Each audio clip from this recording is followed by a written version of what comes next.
Hello friends, how are you?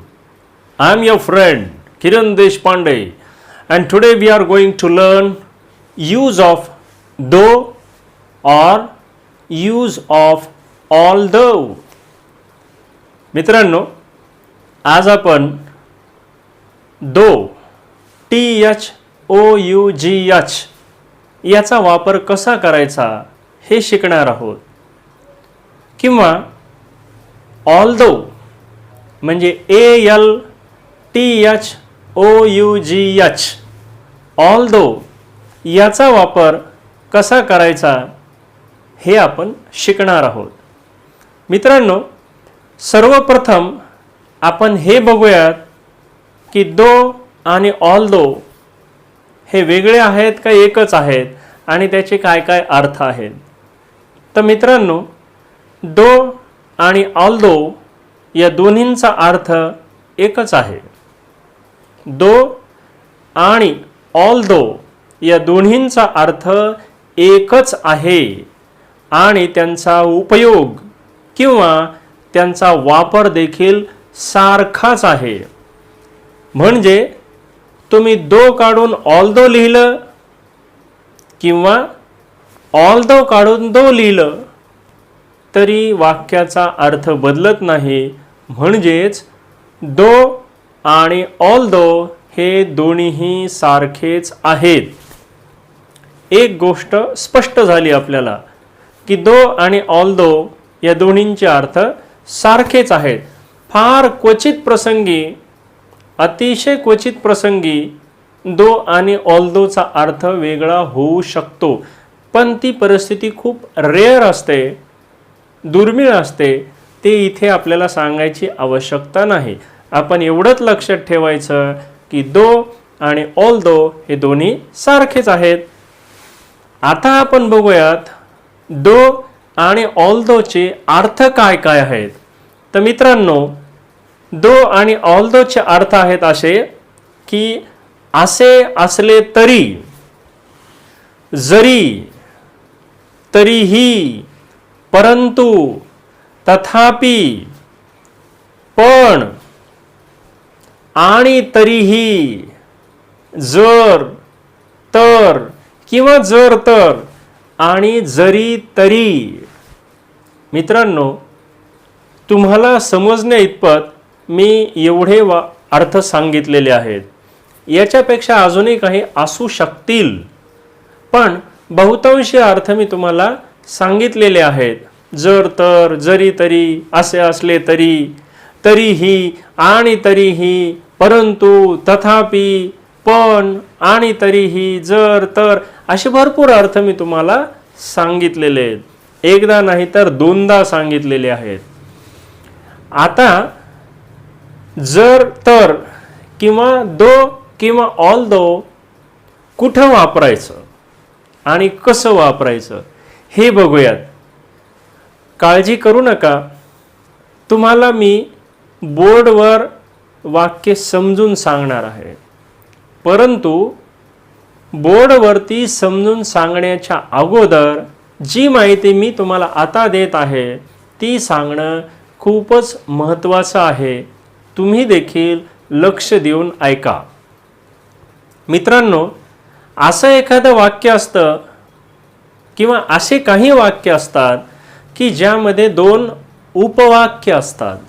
उपवाक्यांना आपण clauses असं म्हणतो. एकवचनी असेल तर क्लॉज आणि अनेकवचनी असेल तर क्लॉजेस. तर असं एखादं वाक्य असतं की ज्यामध्ये दोन उपवाक्य असतात, म्हणजे दोन क्लॉजेस असतात.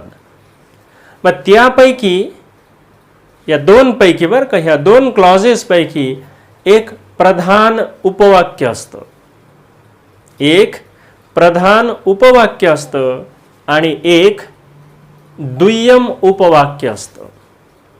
ठीक आहे. एक असं मोठं वाक्य असतं की ज्यामध्ये दोन उपवाक्य असतात, एक प्रधान उपवाक्य आणि एक जरा दुय्यम उपवाक्य, असे दोन असतात.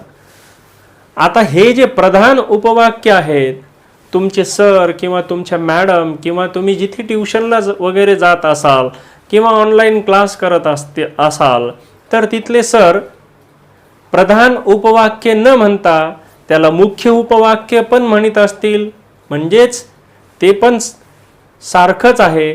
थोडक्यात सांगायचं तर प्रधान उपवाक्यालाच मुख्य उपवाक्य असं देखील म्हणतात किंवा त्यालाच स्वतंत्र उपवाक्य असं देखील म्हणतात. लक्षात ठेवा, प्रधान उपवाक्य म्हणजेच मुख्य उपवाक्य म्हणजेच स्वतंत्र उपवाक्य. आता तुम्ही म्हणणार सर याला इंग्रजीतून काय म्हणतात, तर मित्रांनो मजेशीर आहे, प्रिन्सिपल क्लॉज म्हणतात याला.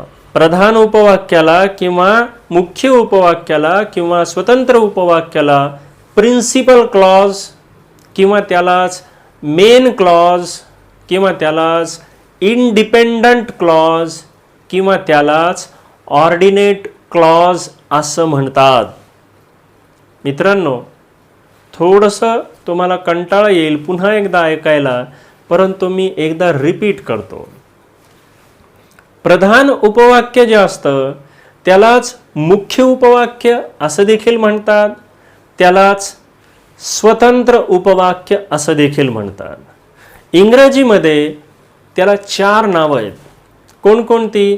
एक प्रिन्सिपल क्लॉज किंवा मेन क्लॉज किंवा इंडिपेंडंट क्लॉज किंवा ऑर्डिनेट क्लॉज.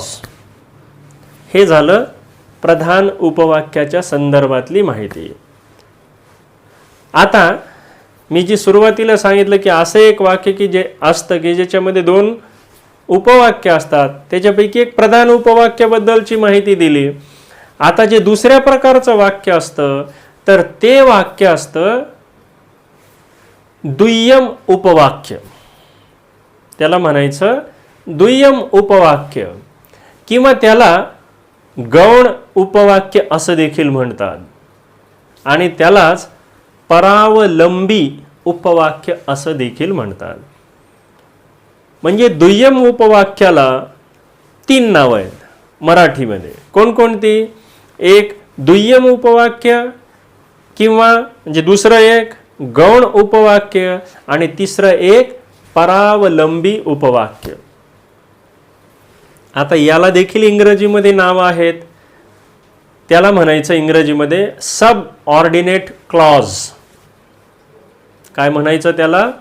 सब, SUB, सब ऑर्डिनेट क्लॉज किंवा त्यालाच डिपेंडंट क्लॉज असं देखील म्हणतात. आता मी तुम्हाला दोन्ही क्लॉजचे मराठीमधून आणि इंग्रजीमधून वेगवेगळी नावं सांगितली. आता मी मुख्य मुद्द्यावर येतो. मित्रांनो दो आणि ऑल दो कुठं वापरतात? तर दो आणि ऑल दो किंवा दो किंवा ऑल दो हे सब ऑर्डिनेट क्लॉजच्या सुरुवातीला वापरतात. लक्षात ठेवा, दो किंवा ऑल दो हे सब ऑर्डिनेट क्लॉज किंवा डिपेंडंट क्लॉजच्या सुरुवातीला वापरतात. आणि मराठीमध्ये आपण त्याला काय म्हणतो? परावलंबी उपवाक्य किंवा गौण उपवाक्य किंवा दुय्यम उपवाक्य याच्या सुरुवातीला दो किंवा ऑल दो वापरतात. आता मित्रांनो मला असं वाटतं की विद्यार्थ्यांना प्रत्येक गोष्ट व्यवस्थित समजली पाहिजे. त्यांच्यामध्ये काही कन्फ्युजन राहता कामा नये. अरे यार हे काही कळालं नाही गड्या असं राहता कामा नये. म्हणून आता मी तुम्हाला मेन क्लॉज कशाला म्हणायचं हे सांगतो. मेन क्लॉजचे मी तुम्हाला वेगवेगळी नावं सांगितली. आता 30 जर नावं घेतली तर तुम्हाला कंटाळा येईल नाही का. त्याच्यामुळं आता मेन क्लॉज कशाला म्हणायचं म्हणजे प्रधान वाक्य कशाला म्हणायचं हे सांगतो. प्रधान उपवाक्य बघा, ज्या उपवाक्याचा स्वतंत्र अर्थबोध होतो, ज्या उपवाक्याचा स्वतंत्र अर्थबोध होतो आणि ज्याला पूर्ण अर्थबोध होण्यासाठी इतर उपवाक्यावर अवलंबून राहायची आवश्यकता नसते त्याला मेन क्लॉज असं म्हणतात किंवा त्यालाच मुख्य उपवाक्य असं म्हणतात. ठीक आहे. म्हणजे तो जर ते वाचलं, मुख्य उपवाक्य वाचलं, तर त्याचा स्वतंत्र अर्थ आपल्याला कळतो, अर्थबोध पूर्ण होतो आणि त्याचा अर्थ पूर्ण होण्यासाठी त्याला कोणावर अवलंबून राहायची गरज नसते. ठीक आहे. हे त्याचं महत्त्वाचं लक्षण आहे. आता सबऑर्डिनेट क्लॉज कशाला म्हणायचं किंवा दुय्यम उपवाक्य कशाला म्हणायचं? सबऑर्डिनेट क्लॉज बघा, ज्या उपवाक्याचा स्वतंत्र अर्थबोध होत नाही, ज्या उपवाक्याचा स्वतंत्र अर्थबोध होत नाही आणि अर्थबोध होण्यासाठी त्याला इतर उपवाक्यावर अवलंबून राहायची गरज असते किंवा अवलंबून राहावे लागते, त्याला सब ऑर्डिनेट क्लॉज असं म्हणतात किंवा त्यालाच गौण किंवा दुय्यम उपवाक्य असं म्हणतात. मित्रांनो, आपण दो किंवा ऑल्दो अजून शिकायला सुरुवातच केलेली नाही. जर तुम्हाला हे कळालं असेल, मी आता जे सांगितलं ते जर तुम्हाला कळालं असेल, तर दो किंवा ऑल्दो फटाफट तुम्हाला समजून जाईल. हे न ऐकता तुम्ही जर डायरेक्ट दो किंवा ऑल्दोची वाक्य सोडवायला लागलात तर तुम्हाला थोडीशी अडचण जाण्याची शक्यता आहे. त्याच्यामुळं दो किंवा ऑल्दोची वाक्य सोडवण्यापूर्वी मी जे हे काय सांगितलं ते एकदा तुम्ही ऐका, लक्षपूर्वक ऐका, म्हणजे तुम्हाला ही वाक्य पटकन सोडवता येईल. मग चला तर मग आपण काही वाक्य समजून घेऊयात. फ्रेंड्स, आता आपण दो किंवा ऑल्दो वापरून काही वाक्य बघूयात. मित्रांनो, परीक्षेमध्ये असं एखादं वाक्य दिलं जातं आणि कंसामध्ये असं दिलं जातं यूज दो किंवा राईट द सेंटेन्स यूजिंग दो किंवा रिराईट यूजिंग दो किंवा असं पण दिलं जातं यूज ऑल्दो किंवा रिराईट यूजिंग ऑल्दो असं दिलं जातं किंवा ते वाक्य दिलं जातं आणि खालीलपैकी योग्य पर्याय निवडा असं देखील सांगितलं जातं. तर बघूयात आपण दो किंवा ऑल्दो वापरून वाक्य. तुम्हाला कल्पना आहे की हे लाल अक्षरातील वाक्य म्हणजे प्रश्न आहेत आणि काळ्या अक्षरातील वाक्य म्हणजे या प्रश्नांची उत्तर आहेत. मी सगळ्या ठिकाणी दो लिहिलेला आहे, परंतु मी तुम्हाला सुरुवातीला सांगितलेलं आहे की दो आणि ऑल्दोचा अर्थ एकच आहे. तुम्ही ऑल्दो लिहिलं तरी तोच अर्थ आहे आणि दो लिहिलं तरी तोच अर्थ आहे. मित्रांनो, तुम्हाला सगळी माहिती मी अगोदर सांगितलेली आहे. आता डायरेक्ट वाक्याला सुरुवात करूयात. Seema was over 45 but looked younger. Seema ही 45 वर्षाच्या वर होती, म्हणजे तिचं वय 45 वर्षाच्या वर होतं, पण तरी देखील ती तरुण दिसत होती. आता आपण सुरुवातीलाच वापरलं दो सीमा वॉज ओव्हर 45. जरी सीमा 45 वर्षाच्या वर होती, शी लुक्ड यंगर, तरी ती तरुण दिसत होती. मित्रांनो, आता याचं थोडंसं स्पष्टीकरण मला द्यावं लागेल, कारण स्पष्टीकरण जर दिलं तर तुम्हाला अधिक लवकर ते लक्षात येईल. बघा, वाक्याच्या सुरुवातीस दो किंवा ऑल्दो घ्यायचं. वाक्याच्या सुरुवातीसच दो किंवा ऑल्दो घ्यायचं. त्यानंतर बट पर्यंतचा भाग घ्यायचा. आता हे बट आहे, बट पर्यंतचा भाग घ्यायचा, इथपर्यंत घेतला, मग बट काढून टाकायचं. बट पर्यंतचा भाग घ्यायचा म्हणजे बट नाही राहू द्यायचं, बट काढून टाकायचं आणि बट झाल्यानंतर कॉमा द्यायचा. सुरुवातीला दो वापरा, बट पर्यंतचा भाग लिहा, बट काढून टाका, नंतर कॉमा द्या आणि पुढील वाक्य जशाला तसं लिहा. परंतु कधी कधी काय होतं, आता या वाक्यामध्ये सर्वनाम दिलेलंच आहे, प्रोनाउन दिलेलंच आहे, म्हणून आपण तेच घेतलंय. पण क्वचित प्रसंगी सर्वनाम देत नाहीत, मग अशा वेळेस आपल्याला ते सर्वनाम घ्यावं लागतं. म्हणजे ते वाक्य असं आलं असतं, Seema was over 45 but look younger. इथे सर्वनाम आहे का? मग सर्वनाम घ्यायचं तर कुणाबद्दल घ्यायचं? सीमाबद्दल घ्यायचं. मग सीमा कोण आहे? स्त्रीलिंगी आहे, म्हणून आपण शी घेतलं. जर सर्वनाम असेल तर तेच घ्यावं लागेल. मित्रांनो, कधी कधी बट सोबतच स्टील हा शब्द येतो. बट काढून टाकायचं आणि स्टील पण काढून टाकायचं. कधी कधी नुसतं स्टील येतं, बट येत नाही, तर ते स्टील देखील काढून टाकायचं. म्हणजे त्याचा अर्थ जर तर असाच होतो. परंतु बटचा अर्थ काय होतो? परंतु. स्टीलचा अर्थ तरी सुद्धा, तथापि या अर्थानं होतो. मग आपण सुरुवातीलाच आपण जर वापरायलो ना, या सुरुवातीला जर दोचा अर्थच होतो जर तर. म्हणजे जरीही, जरी सीमा 45 वर्षाच्या वर होती तरीही ती तरुण दिसत होती.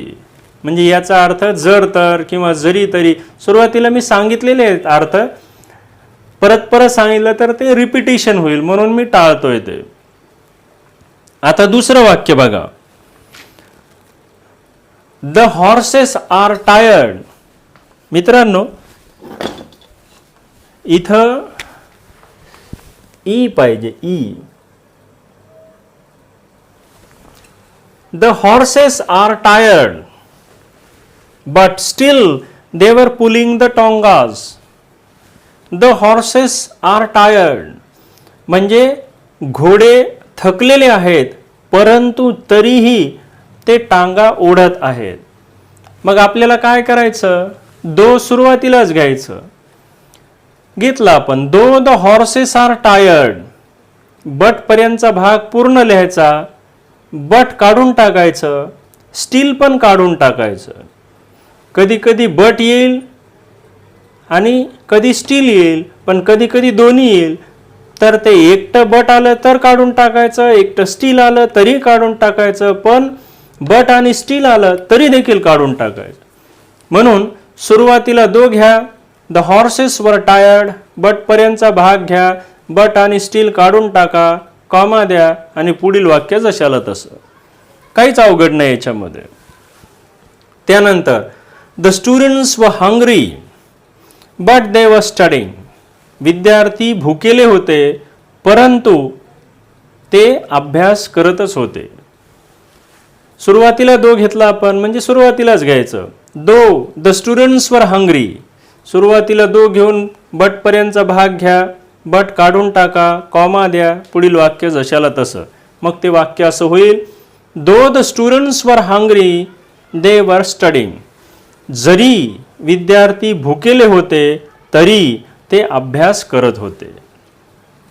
म्हणजे जनरली उपाशीपोटी आपल्याला अभ्यास करावा वाटत नाही, म्हणून हे दोचं वाक्य असं आपल्याला वापरावं लागतं. पुढचं वाक्य, my grandmother is old but still works in the farm. माझी आजी म्हातारी आहे, परंतु तरी देखील ती शेतामध्ये काम करते. तेच नियम तेच आहेत मित्रांनो, काही नियम अवघड नाहीत. सुरुवातीलाच मी सांगितलेले आहेत. दो घ्या सुरुवातीला, वाक्य जशाला तसं घ्या बट पर्यंत, बट काढून टाका, स्टील काढून टाका, कॉमा द्या आणि पुढील वाक्य जशाला तसं. ते वाक्य असं होईल, though my grandmother is old, comma, but आणि स्टील काढून टाकलं, she works in the farm. बघा या ठिकाणी आलेलं नाहीये, प्रोनाउन आलेलं नाही, म्हणजे सर्वनाम आलेलं नाही, म्हणून आपल्याला सर्वनाम घ्यावं लागेल. ग्रँडमदर स्त्रीलिंगी आहे, म्हणून आपण शी घेतलेलं आहे. पुढे शेवटचं वाक्य, she is fat but she runs fast. ती लठ्ठ आहे, परंतु ती वेगात पळू शकते. मग सुरुवातीला दो घ्यायचं, दो शी इज फॅट जरी ती लठ्ठ असली तरीही ती वेगात पळू शकते, धावू शकते. दो शी इज फॅट, कॉमा द्या, बट काढून टाका, पुढील वाक्य जशाला तसं. मित्रांनो, काहीही अवघड नाही आहे. व्यवस्थितपणे वाक्य वाचायचं, वाक्याचा थोडासा अर्थ करायचा, अर्थबोध करून पाहायचं. सुरुवातीला दो वापरायचं, बटपर्यंतचा भाग घ्यायचा, बट काढून टाकायचं, स्टील काढून टाकायचं, कधी कधी बट आणि स्टील दोन्ही आलं तरी काढून टाकायचं, कॉमा देऊन पुढील वाक्य जशाला तसं लिहायचं. फ्रेंड्स, तुम्हाला याचा उपयोग व्याकरणातील प्रश्नांमध्ये तर होणारच आहे, परंतु पर्सनल रिस्पॉन्स क्वेश्चनमध्ये याचा वापर होऊ शकतो, तुम्ही उपयोग करू शकता. त्यानंतर समरी रायटिंगमध्ये याचा उपयोग तुम्ही करू शकता. त्यानंतर letter writing, story writing, dialogue writing, report writing या सगळ्या गोष्टींमध्ये सुद्धा तुम्ही याचा वापर करू शकता लेखी स्वरूपात. आणि बोलताना देखील तुम्ही दो आणि ऑल्दोचा वापर निश्चितपणे करू शकता. तुमचं बोलणं प्रभावी होऊ शकतं यामुळे. फ्रेंड्स, आज आपण दो किंवा ऑल्दो याचा वापर कसा करायचा हा भाग शिकलो. ही माहिती तुम्हाला आवडली असल्यास लाईक करा. ही माहिती तुम्हाला आवडली असल्यास तुमच्या मित्रमैत्रिणींना शेअर करा. या व्यतिरिक्त तुमच्या मनामध्ये काही प्रश्न, शंका, अडीअडचणी असतील तर मला कमेंट बॉक्समध्ये लिहून कळवा. हा व्हिडिओ तुम्हाला कसा वाटला याबद्दल कमेंट करून मला कळवा. अँड ऑफकोर्स या चॅनलला सबस्क्राईब करा. थँक्यू.